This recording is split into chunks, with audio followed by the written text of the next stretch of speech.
구독자의 취향에 따라 재생 속도를 변경하시면 더 유용하게 동영상을 시청하실 수 있습니다.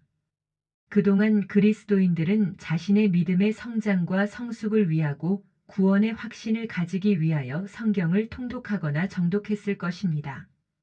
그리고 궁금한 부분은 각자의 방법으로 해결하였을 것입니다. 나 또한 이런 방법으로 지금까지의 믿음을 유지하여 왔습니다.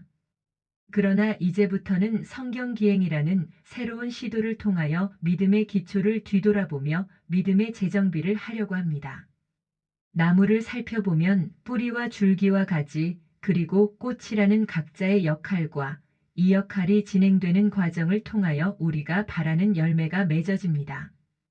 이처럼 우리의 신앙 성숙을 위한 방법도 나무의 구성과 같이 나누어 보려고 하는 바람에서 성경기행이라는 주제로 믿음의 열매를 만들어 가고자 합니다. 하늘에서 산을 내려다보고 지형과 숲의 형성 상태를 파악한 후에 숲속에 들어가고 거기서 숲의 세부 사항을 파악하는 고공학습법의 수단으로 성경기행을 진행하려고 합니다. 1. 구약, 신약, 외경에 대한 보수적 신학자들의 관점은 어떠한가?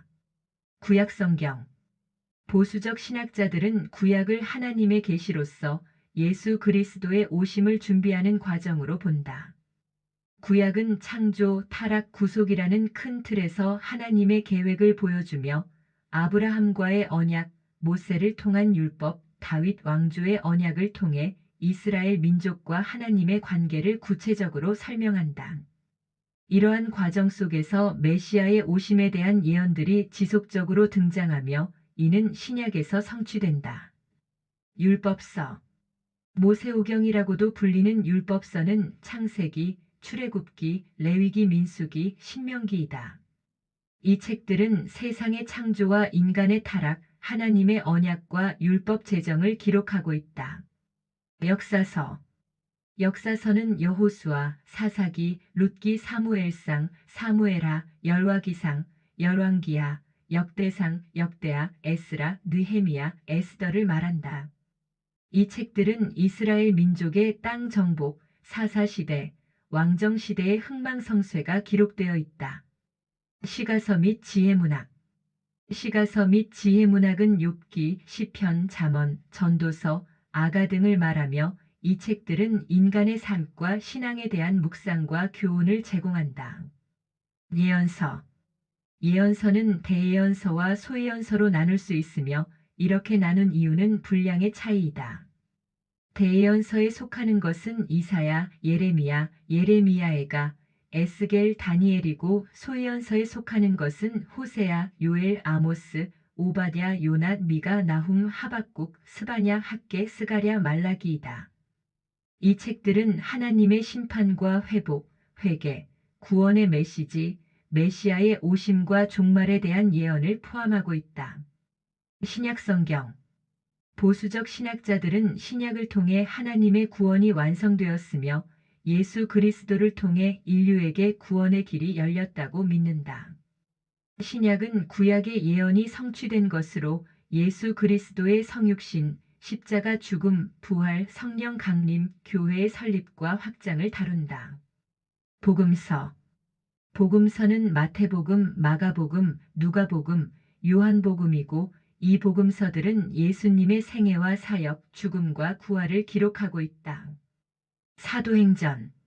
사도행전은 초기 교회의 성장과 복음이 전 세계로 확장되는 과정을 보여준다.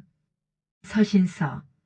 서신서는 편지로 전하는 복음을 말하며 바울 서신과 일반 서신으로 나눈다. 바울 서신은 사도 바울이 교회와 개인에게 보낸 편지들로 신학적 교리와 실천적 가르침을 담고 있다. 바울이 교회로 보낸 교회 서신은 로마서, 고린도전서, 고린도후서, 갈라디아서, 에베소서, 빌립보서, 골로새서, 데살로니가전서, 데살로니가후서이다. 바울이 개인에게 보낸 개인 서신은 디모데전서, 디모데후서, 디도서, 빌레몬서이다. 일반 서신. 일반 서신은 여러 교회나 신자들에게 보낸 편지들로 다양한 저자들이 기록했다. 일반 서신은 히브리서, 야고보서, 베드로전서, 베드로후서, 요한일서, 요한이서, 요한3서, 유다서, 요한계시록이다. 서신서들은 교리적인 내용을 설명하고 신앙생활의 실제적인 지침을 제공하는 중요한 역할을 한다. 특히 요한계시록은 종말론적 비전과 하나님의 궁극적인 승리를 예언한다. 외경. 보수적 신학자들은 외경을 정경으로 인정하지 않는다. 외경은 신적 영감이 결여된 것으로 보며 신학적 일관성과 권위가 부족하다고 판단한다. 그러나 외경은 역사적 참고 자료로서 유익할 수 있으며 이스라엘의 중간기 역사와 문화를 이해하는 데 도움을 주는 것은 사실이다. 이 구약과 신약경의 주요 관점과 각각의 주제 및 키워드는 무엇인가? 구약의 주요 관점은 하나님의 창조와 인간의 타락, 그리고 구속을 향한 하나님의 언약과 계획을 보여준다. 이스라엘 민족은 하나님의 선택된 백성으로서 율법을 통해 하나님의 뜻을 따르고자 했으나 실패를 반복했다. 이로 인하여 메시아의 오심이 예언되며 궁극적인 구원이 약속된다. 구약의 주제는 창조, 타락, 언약, 율법, 희생제사, 메시아 예언 등이다. 구약의 키워드는 창조, 언약, 율법, 희생제사, 메시아 구속, 심판, 회복 등을 나열할 수 있다. 신약의 주요 관점은 예수 그리스도를 통한 구원의 성취와 교회의 확장을 중심으로 전개된다. 예수님은 구약에서 예언된 메시아로 오셔서 인류의 죄를 대신하여 십자가에서 죽으시고 부활을 통해 구원의 길을 여셨다. 오순절 성령의 강림으로 교회가 세워지고 복음이 전 세계로 확장된다. 신약의 주제는 성육신, 십자가, 부활, 성령 강림, 재림 등이다. 신약의 키워드는 은혜, 구원, 복음, 성령, 믿음, 의로움, 재림, 새 창조 등으로 나열할 수 있다. 3. 구약과 신약은 서로 어떤 연관성이 있는가? 구약과 신약은 하나의 연속된 이야기로 하나님의 구속 계획을 중심으로 긴밀하게 연결되어 있다. 구약은 메시아의 오심을 준비하고 예언하는 역할을 하며 신약은 그 예언의 성취를 보여준다.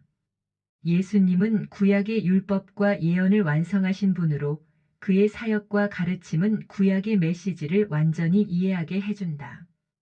또한 사도들은 구약의 말씀을 인용하여 복음을 설명하고 신약 성경 곳곳에서 구약의 인용과 성취가 드러납니다.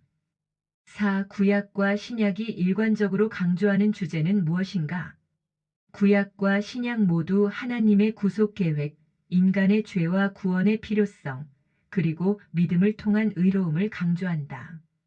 하나님의 주권과 은혜는 성경 전체를 관통하는 중요한 주제로 하나님은 인류를 구원하시기 위해 언약을 맺고 이를 예수 그리스도를 통해 성취하신다. 이러한 구속사는 창세기 3장에서 시작되어 요한계시록 22장에서 완성된다.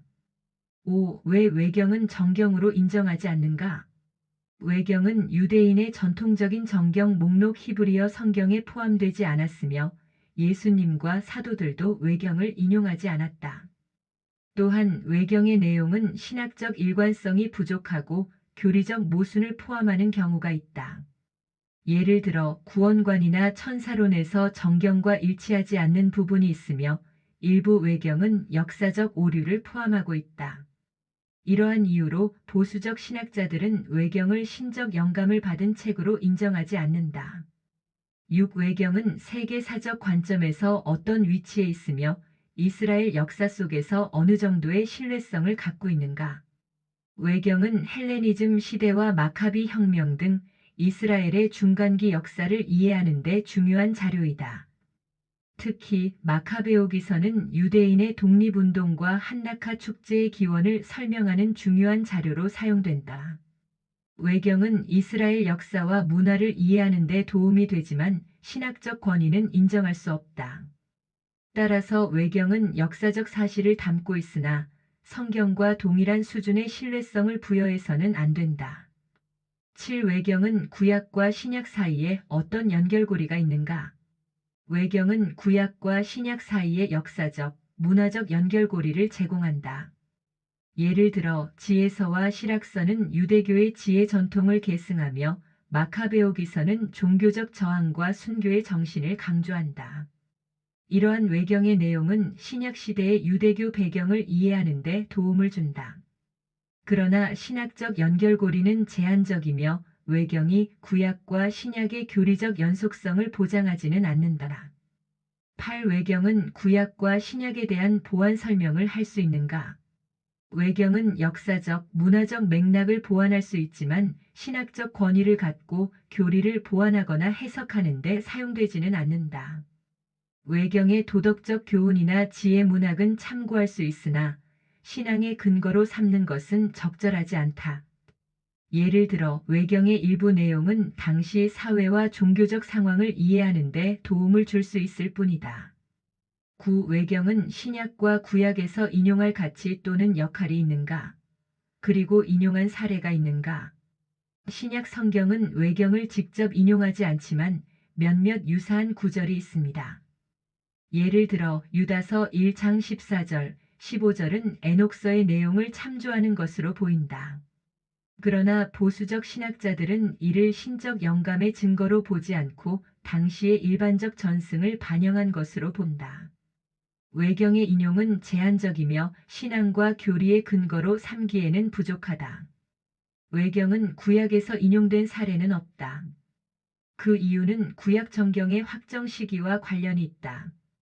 구약 성경은 기원전 5세기경에 이미 정경으로 확립되었다.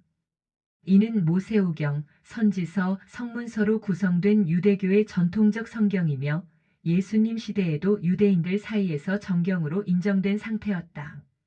반면 외경은 대부분 구약 성경이 확정된 이후인 기원전 3세기부터 1세기 사이에 작성된 문서들이므로 구약 성경에 포함되거나 인용될 가능성이 없는 것이다. 10. 그리스도인들은 외경을 어떤 관점으로 대하는 것이 합리적인가? 외경은 신학적 권위가 없는 역사적, 문학적 자료로 이해하는 것이 합리적이다. 신앙생활의 지침으로 삼지 않되 유대교와 초기 기독교의 배경 지식으로 활용하는 것은 나쁘지 않다. 특히 외경은 성경 해석에 도움이 되는 문화적, 역사적 맥락을 제공할 수 있다. 그러나 외경의 내용을 교리적으로 수용하거나 신앙의 기준으로 삼는 것은 피해야 한다. 10일 위의 10가지 질문을 통하여 신구약을 신학자들의 신학 개념으로 총정리한다면 보수적 신학자들은 구약과 신약을 하나님의 구속사로 일관되게 이해하며 예수 그리스도를 중심으로 한 신적 계시의 연속성에 초점을 맞춘다. 구약은 메시아의 오심을 준비하고 신약은 그 성취를 보여준다. 외경은 신적 영감이 결여된 비정경적 문서로 역사적 참고 자료로 활용되지만 신학적 권위는 인정하지 않는다. 전체적으로 성경은 하나님의 언약과 구속의 역사를 일관되게 증거하며 믿음을 통한 구원을 강조한다.